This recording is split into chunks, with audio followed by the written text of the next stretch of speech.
and thank you so much for checking into this episode of Love Talk. I am so excited, as always, to welcome life and marriage coach, Dr. Chavonne Perotte. Has been serving in this coaching community for a few years now. I just love her sweet spirit, and I know that you are going to get 4, 5, 6, 7, 8, 9, 10 nuggets from this session. I feel so blessed and honored to have her join us today. And so I am looking forward to seeing what you think about this great conversation where two wonderful minds, hers and mine, come together with the spirit of serving wives to help us thrive in our relationships. Check it out, and I'll see you on the other side. I am so excited today to have Dr. Chavonne on with me. I just stumbled upon her in her community as I am continuing to blossom in my role as a relationship coach. And I will tell you, I am inspired by you. I am encouraged by you. And I am so glad that you said yes to being here on Love Talk. So thank you so, so much.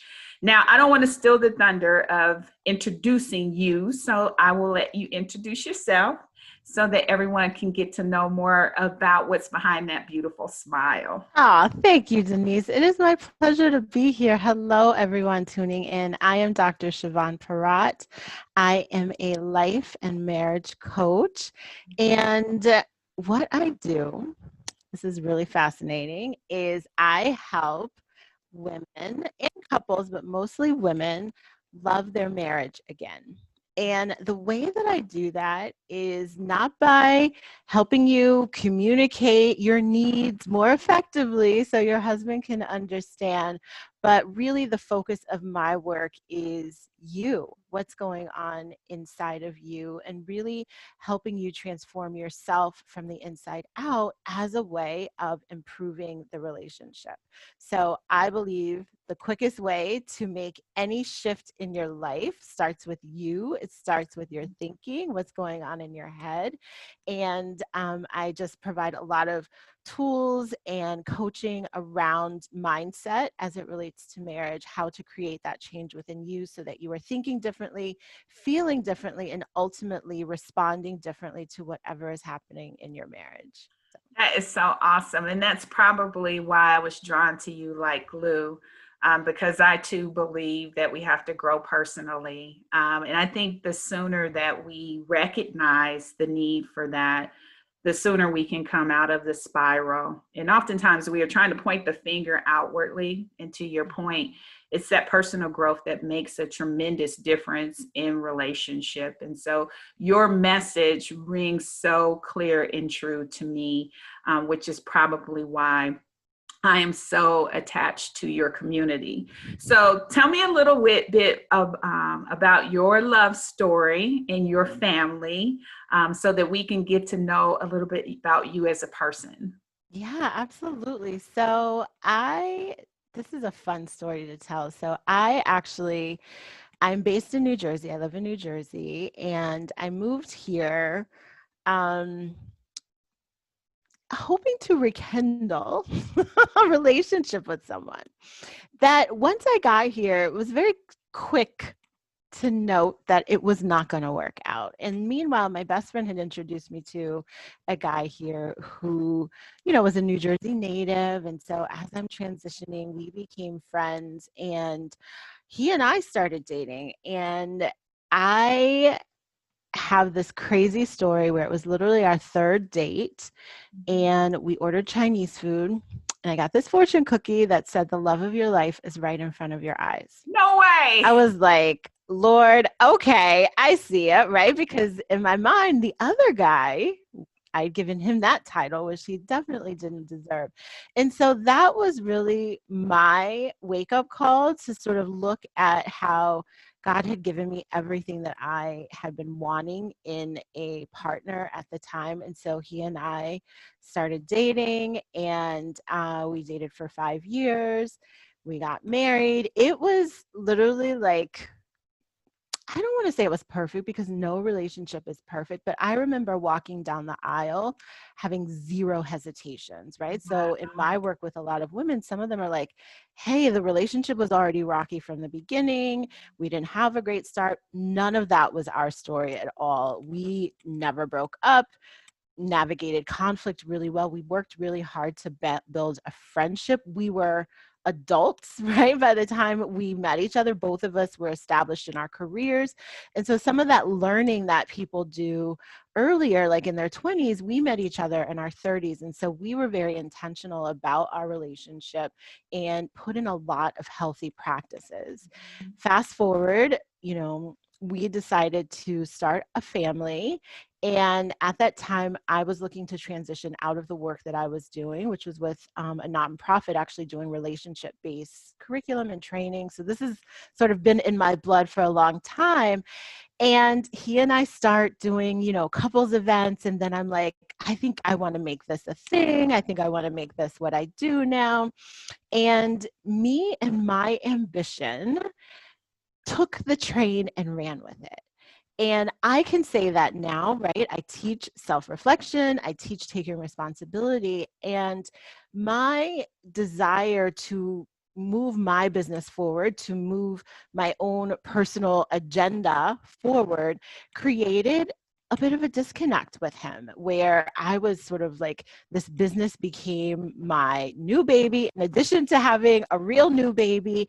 And the time I was spending with him became less and less. And he is the type of man who's not going to come and complain to me.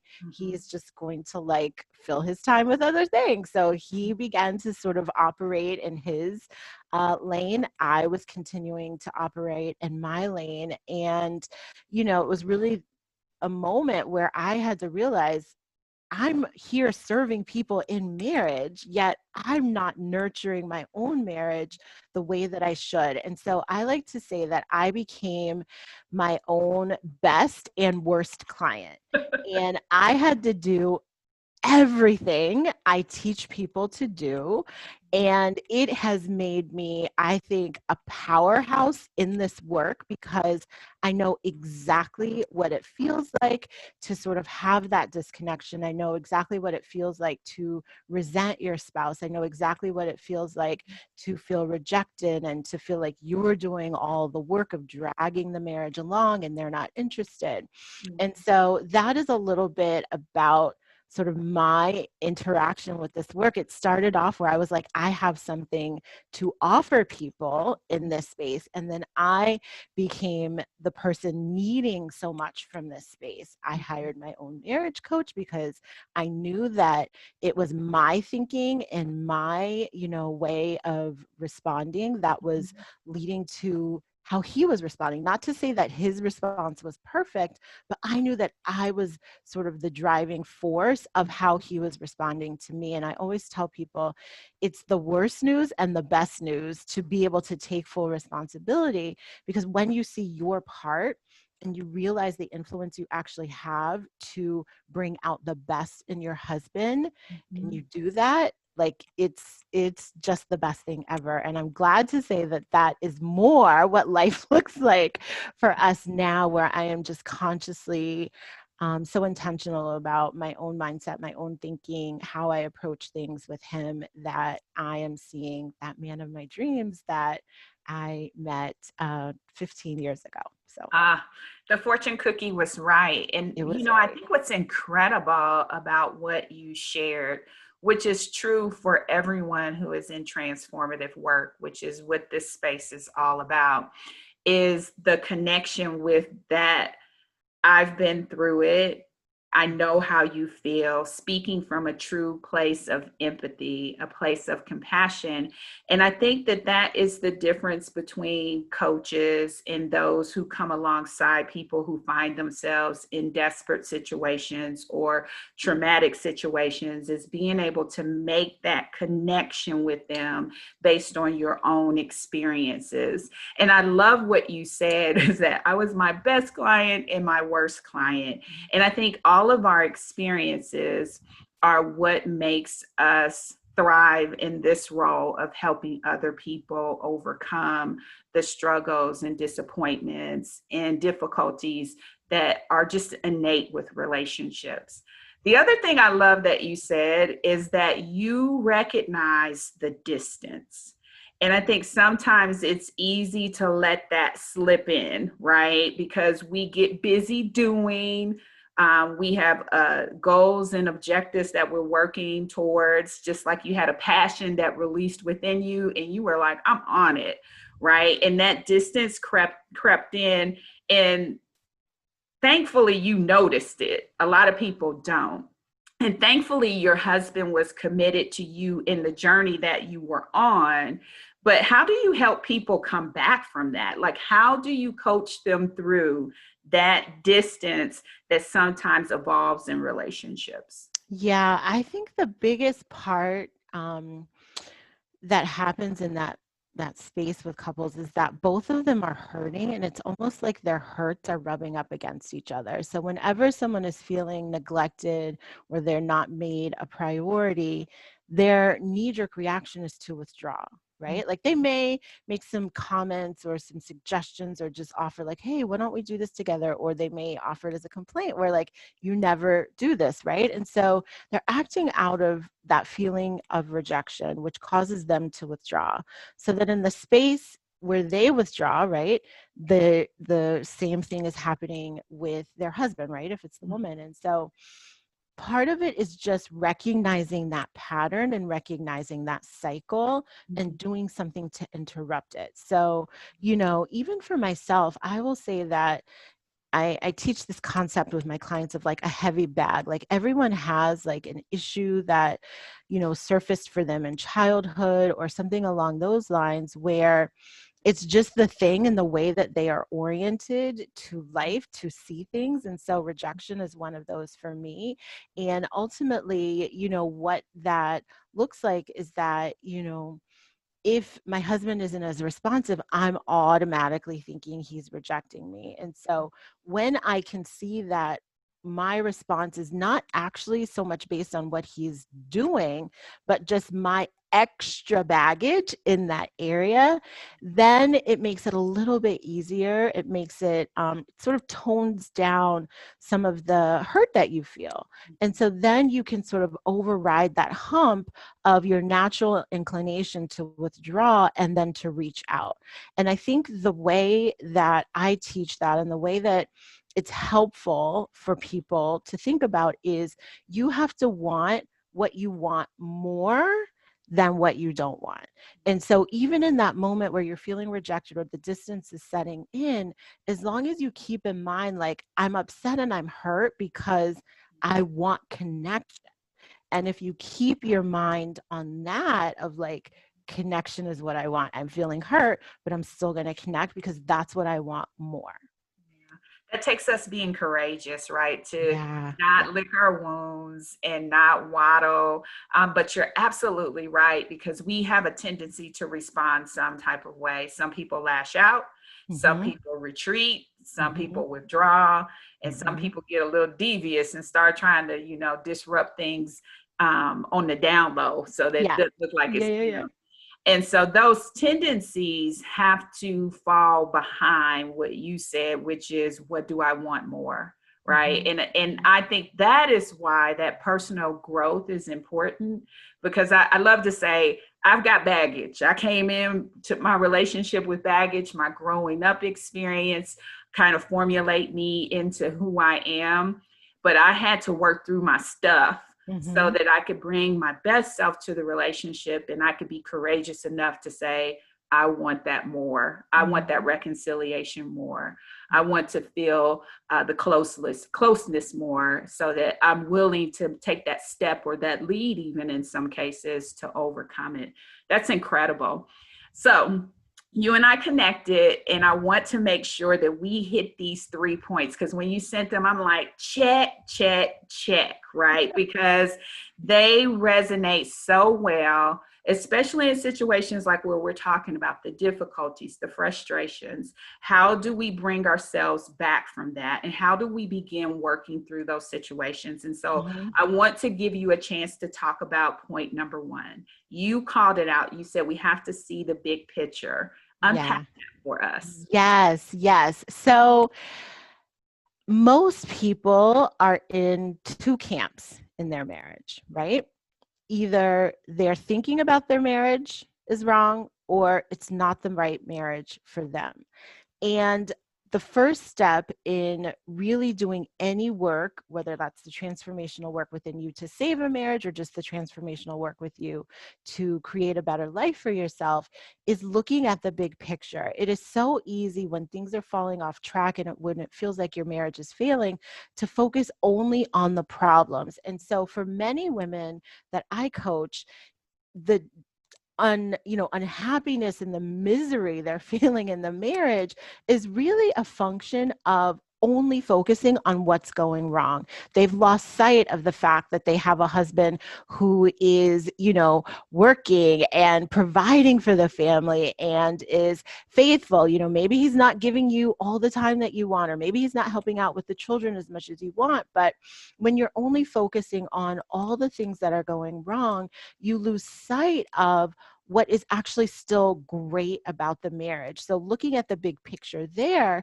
means you take stock of everything, even those things that you've sort of taken for granted. And you might tell yourself, well, I would never be with someone who doesn't have a job, right? Like that still counts in his favor, right? I often say, like, let's stack the deck in his favor. What's working well? What is he doing that meets the expectations that you would have for the marriage? And then once we have those things in perspective, we can weigh them against the things that aren't working and really have a more accurate picture of, is this something that you're making a bigger deal than you need to, that, when you look at the marriage in totality, this is a marriage that you could love being in.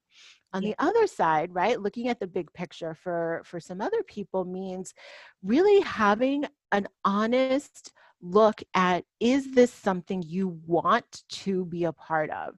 And a lot of times I have women who will come to me whose husbands are abusive, whether that's, verbally, emotionally, or physically abusive, husbands who are cheating and not interested in building trust back, not interested in doing anything different. And I never, ever tell my clients stay or leave. But when you can look at the big picture of this, right? Because sometimes people in those situations just think if he would stop doing those things, then everything would be great. And sometimes you have to just look at where you are now, and is this something you would say yes to when you look at the big picture of what you really want?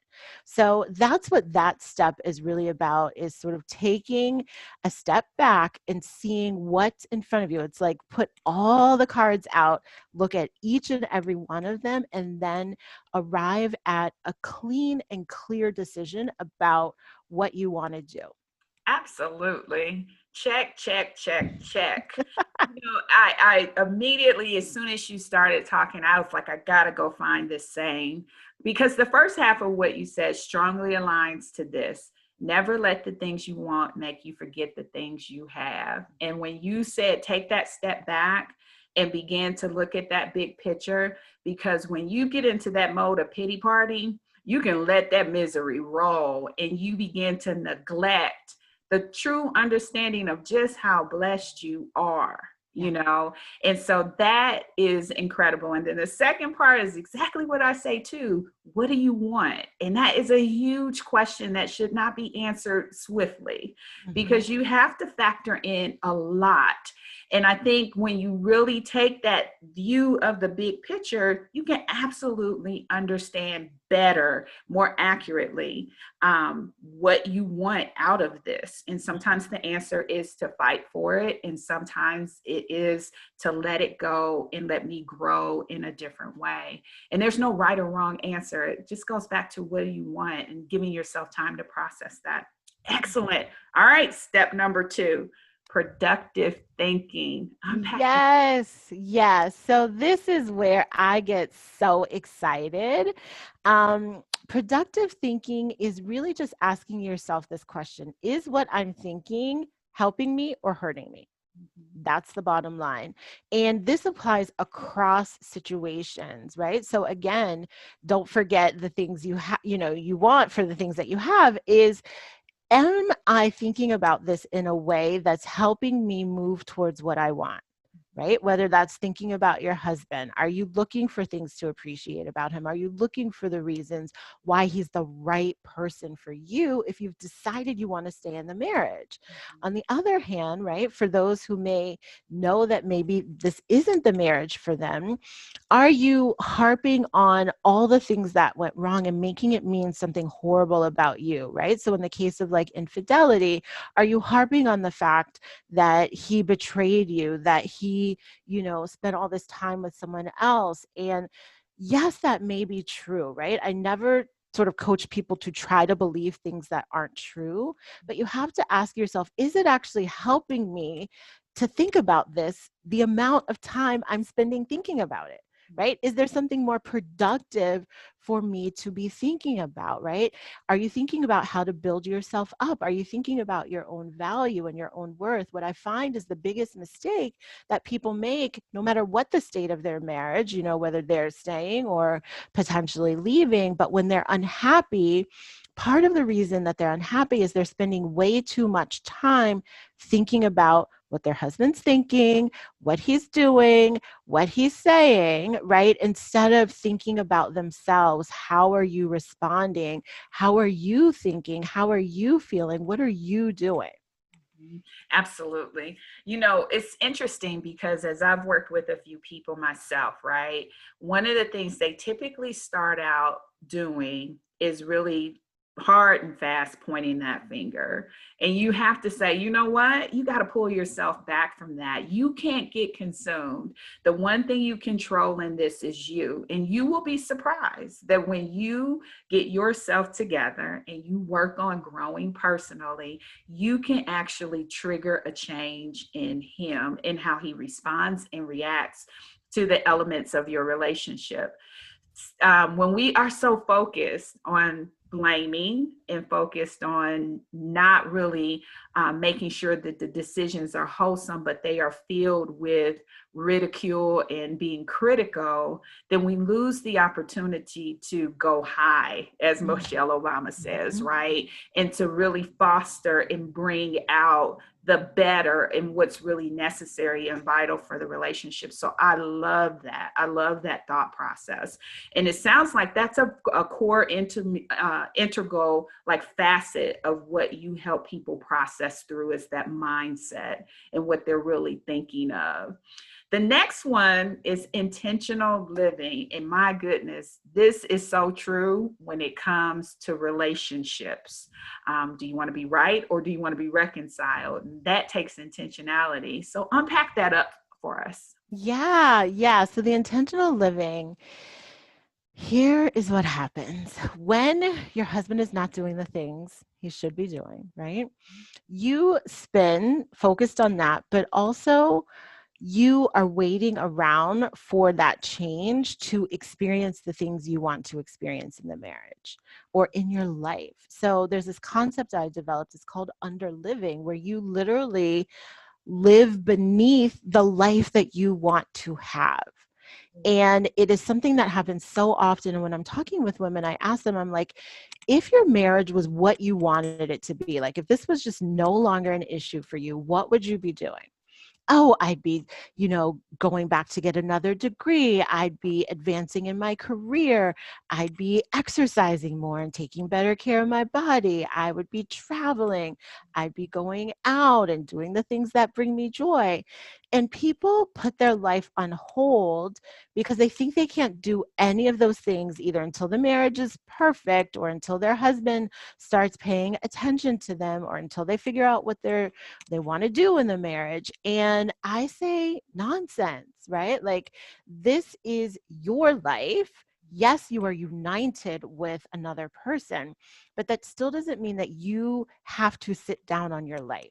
And so intentional living is about one, just being connected to who you are. So many women, once they get married, they stop meeting their own needs. They stop looking for themselves to be a solution to anything. They develop sort of a heavy codependence on their spouse. And so they don't know who they are anymore. And you add children to that, and, they become your priority and you deprioritize yourself. And so it's knowing who you are and what brings you joy. I have all my clients create this thing called a happiness plan, where it's literally like, where are you adding joy in your life? What are the things that make you happy? How can this be a part of your life regardless of what is happening in the marriage? And it's really just taking people from this place of, I'm unhappy because of him, to, I can be happy regardless of him. And I think once you're able to do that, once you're full, right, you filled your cup, then you're not in need so much. You're not sort of feeling so lonely. You're not feeling so rejected, because you've done the work to sort of fill yourself up in those areas. And then you complain less and you're less bothered by some things, which then gives him the space to sort of come to his own awareness, to maybe want to be around you a little bit more. You create a more welcoming environment. And the other thing that I think this allows, I know, Denise, like, we're both spiritual people. We believe in a strong foundation of God. And I have this very strong belief that as wives, like, it's not our job to convict our husband of anything. And we spend way too much time trying to get him to understand, trying to convince him of this. And there is a way that we can influence him, absolutely. But usually the women that come to me, and probably the women that come to you, don't have that power in the relationship anymore, because there's so much damage. And so he's not interested in being influenced by you, right? He's not interested in your suggestions at all. And so in those moments, you have to just take your hands off of it. And yes, I deeply believe in, like, speak the truth in love, right? There are some things that you will see in him that don't serve him, that don't honor God, that don't honor your marriage. But sometimes the best thing for you to do is to just fill yourself up, take that to God in prayer, and allow God the space to actually work it out. We pray for it, and then we go meddling in it, and we try to manipulate it and move it along faster than it is. And one of the greatest things that I believe is that we are all on our journey, right? You start off in your marriage step in step with each other. There will be times where you will evolve more fast than your husband, more quickly than your husband. There'll be times when he lags behind. There'll be times when he moves 2 steps ahead of you. And so just know that, like, we're allowed to be on our own personal development journey, getting the lessons in our life, having the awareness and the transformation at the exact moment that we're supposed to. And you don't have to make that happen for him at any particular point in time. So you said a lot. So let me I just did say a lot. That was a lot.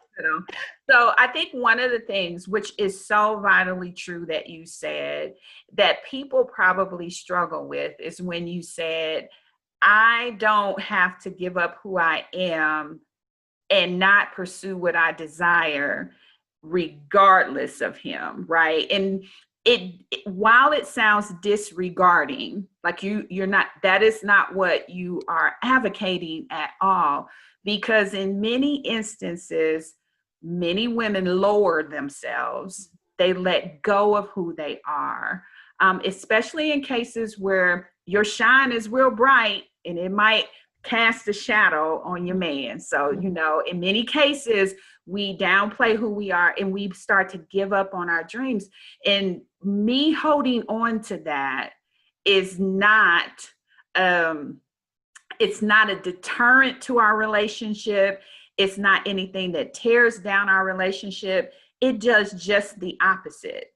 It builds us up. And if you find the foundation being good between you and your man, right, then you can still pursue yourself and it be additive to who you are together. But a lot of times we don't do that. And I love how you really brightened the point to say, that's important. You're important. Your dreams are important. The pursuit of them are important.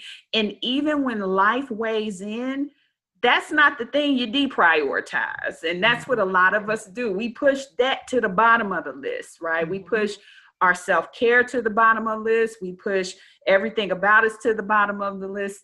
That really is the heart of who we are. Superficially, we always gonna look good, but we push the heart of who we are to the bottom. And that's where we start to lose who we are personally and really are not bringing our best selves to the relationship. I think that is so key. The other thing you highlighted that I loved and that I think is important on the early end when you are pursuing relationship, you got to make sure the foundation of the guy that you're linking yourself up with, that he's good, right? Because when we are going through that transition of back and forth and you're ahead and I'm ahead, I have to make sure we're on the same page, right? And that our foundation is good.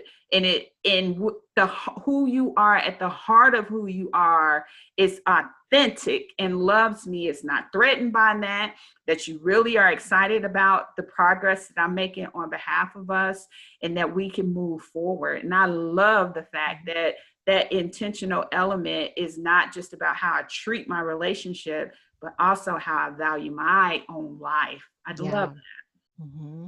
Absolutely. Now, as a life and marriage coach, you have been doing this for a number of years now, which I just love. What's the most important thing that you've learned from this experience? Oh, goodness. I really think that the most important thing I've learned is that any issue I'm experiencing, I am the problem and I am the solution. And it's one of those things that sometimes I think we as women can get into this spiral of like shaming ourselves and blaming ourselves for things. And when I say that, it really comes from a place of power. Like, no, I'm the problem here. Like, and I can fix that, right? Whether it's through my thinking or through my actions, I can create a different experience for myself. And I think, you know, what I see happen across relationship and across all aspects of our lives is that we all have this thing like a foundational operating system, a foundational way that we see the world, a foundational way that we live our lives. And when you have a rocky place in your marriage, that just gets exacerbated. And so if you're a person who is always looking at the outside circumstance as the issue, whether it's your job, whether it's your bank account, whether it's your family, right, like they are the problem, then you are always going to be sort of like waiting for those things to change before you can rise up. And so when I really got, and I mean in every aspect of my life, that anything that's not going the way that I would like it to go, I'm the problem and I'm the solution, it was the best news for me. Now, doesn't mean that it's easy work, right? Like you still have to do the work of changing whatever your mindset is or whatever actions you're taking. And just knowing though, like that's the answer, it makes things so streamlined. It makes the process so efficient. Like you don't have to go looking in like 10 different places for the solution. It's like, oh no, it's just me. Like now I can get to work. Yeah. What I hear you saying is that you take ownership, Yeah. right? That acknowledgement of the interest, whether it's from 1% to 100% of you being part of the problem, means that I have a vested interest in being responsible. And that is so key because we can deflect responsibility to everybody else, just like we can deflect shame and blame to everybody else too. In that sense, then coupled with, I also have a responsibility to fix it. I got a responsibility to address it. That's a huge learning. And to your point, it applies everywhere. I love that. I love that. Tell us a little bit about the Empowered Wives Society. Yes, the Empowered Wives Society. So that is my group on Facebook. It is just a place where wives come to be empowered. And, it's an interesting thing. There are a lot of groups on Facebook for women to come to talk about marriage related issues. And this is a place where I run things a little bit differently. Meaning there's no complaining, right? There's no, like, I have zero patience for that. People come and see the content that I share, they share their comments, and I go in to coach you, right? So this, I think, is a subtle nuance between maybe coaching and other helping professions, where I am a caring and empathetic person at Mhm. my core.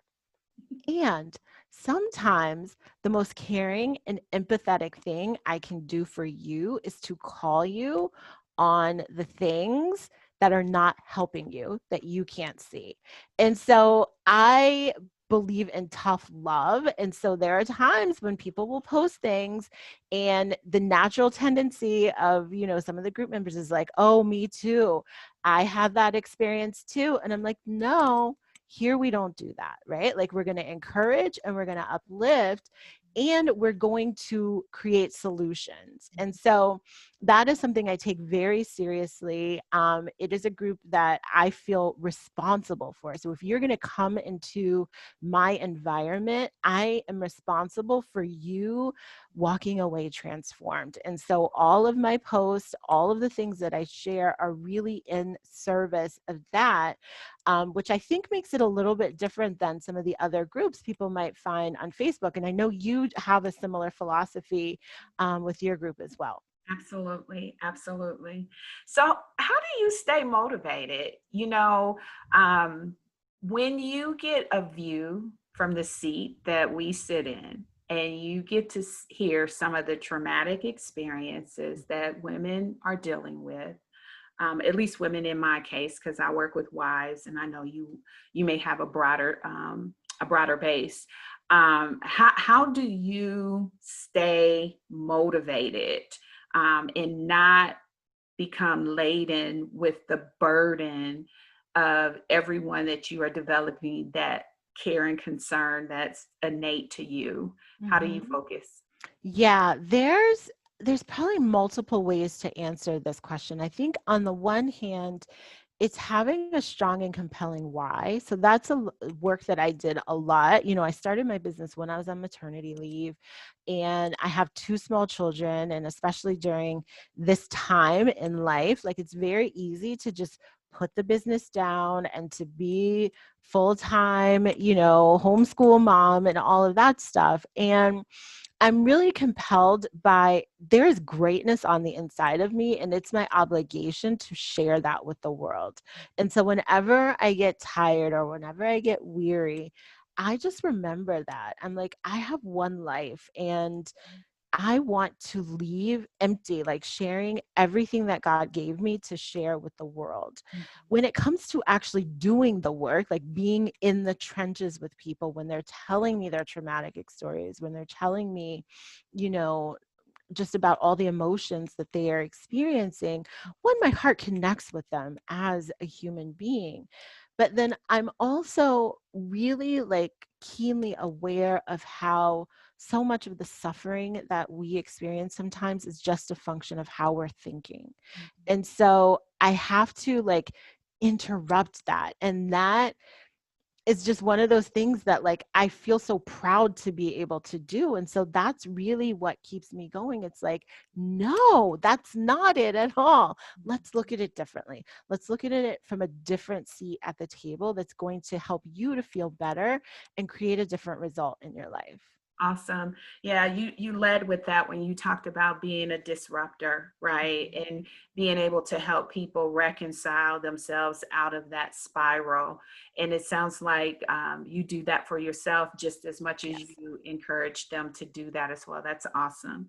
All right, one last question. Tell us, what's your wisdom? What's your one wife wisdom? One, that you would just pass on so that people who want to be encouraged in their relationships can have a nugget. Yeah, that is a big question, right? So here's what I would say. Anything that you want for yourself, for your marriage, for your life, you are worthy of having it. There was a time where, like, some things were falling apart that I was working on, and I did this internal work with myself. And God gave me this message. He's like, you deserve it just because I want to give it to you. Mm. And that's what I would say to any of you in your marriage. I am a mom. And so I think about my kids when they come to me asking for something. It's my pleasure to give it to them just because they want it and just because I want to give it to them. And I think the same is the case when we think about the lives we want to have, the relationships we want to have, how we want to feel about ourselves. Like, you deserve to have that. You are worthy of having that. And if your life looks anything different right now, that can change. Don't know exactly how it's going to change, don't know the exact steps and the play by play, but ultimately, like, the end is good for you no matter what it looks like. It's beautiful. Well, Dr. Chavonne, we made it to the end. I am so blessed to be able to connect with someone like you. I find, like I said, encouragement in what you share. I recently participated in your master class, and what you shared is nuggets. I believe that when you are a giver of yourself in the way that we give, we have to look for opportunities to edify ourselves as well. Mm-hmm. And so that's one of the reasons why I attend those things as student, right? So that I can take that into. And so I am very, very impressed and pleased with what you give to the community. And like I just told one of the people that I work with, I feel like it's a responsibility for us to acknowledge Black girl magic, especially in the kingdom of God. And Mm-hmm. so I just want to celebrate you, and I thank you for being willing to collaborate in this way. Absolutely. Thank you for opening your doors to me. It has been my honor and privilege. Absolutely. Thank you so much. All right. That conversation turned out to be everything I thought that it would. I am so glad that she accepted my invitation to be on Love Talk. Serving this community requires a lot of voices, and I know that there are some that connected with her message. Don't hesitate to reach out to Dr. Chavonne if you know your answers are in her voice. I want you to be empowered. I want your marriage to be a success. And even more than that, I want you to grow personally. I really appreciate her taking her time to be with us. And I always want to encourage you, just like I do every time we connect, with this reminder: your husband made the absolute best decision of his life when he chose you to be his wife. Don't ever sacrifice your position. Make sure you own it with all you got. See you next time.